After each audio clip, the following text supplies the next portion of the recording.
ನಾನೀಗ ಧಾರವಾಡ ಜಿಲ್ಲೆಯ ನುಗ್ಗೇಕೆರೆ ಗ್ರಾಮದಲ್ಲಿದ್ದೀನಿ. ಇಲ್ಲಿದೆ ನುಗ್ಗೇಕೆರೆಯ ಪ್ರಸಿದ್ಧ ಹನುಮಂತ ದೇವರ ಗುಡಿ. ಇದು ಜನಮೇಜಯ ಮಹಾರಾಜನ ಕಾಲದಲ್ಲಿ ಪ್ರತಿಷ್ಠಾಪನೆಯಾದ ಆಂಜನೇಯ ದೇವರ ಸನ್ನಿಧಾನ. ಸರ್ಪಯಾಗ ಮಾಡಿ ಶಾಪಗ್ರಸ್ತನಾಗಿದ್ದ ಆ ರಾಜ ಮೊರೆ ಹೋಗಿದ್ದು ರಾಮದೂತ ಹನುಮನ ಬಳಿಗೆ.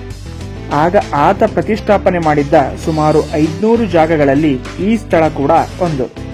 ಇಲ್ಲಿ ಬೇಡಿಕೊಂಡ ಎಲ್ಲಾ ಕಾರ್ಯಗಳು ನಡೆಯುತ್ತವೆ, ಇಷ್ಟಾರ್ಥಗಳೆಲ್ಲವೂ ಸಿದ್ಧಿಯಾಗುತ್ತವೆ. ಈ ಸ್ವಾಮಿಯೇ ಅಭಯಹಸ್ತ ಹನುಮಪ್ಪ.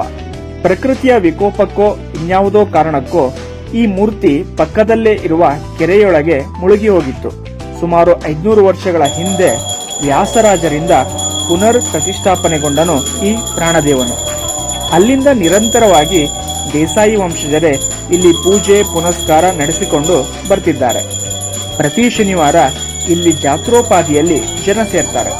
ನೀವು ಸಹ ಆಂಜನೇಯನ ಭಕ್ತರಾಗಿದ್ದರೆ ನುಗ್ಗೇಕೆರೆ ಹನುಮಂತ ದೇವರನ್ನ ಕಂಡು ಪುನೀತರಾಗಿ.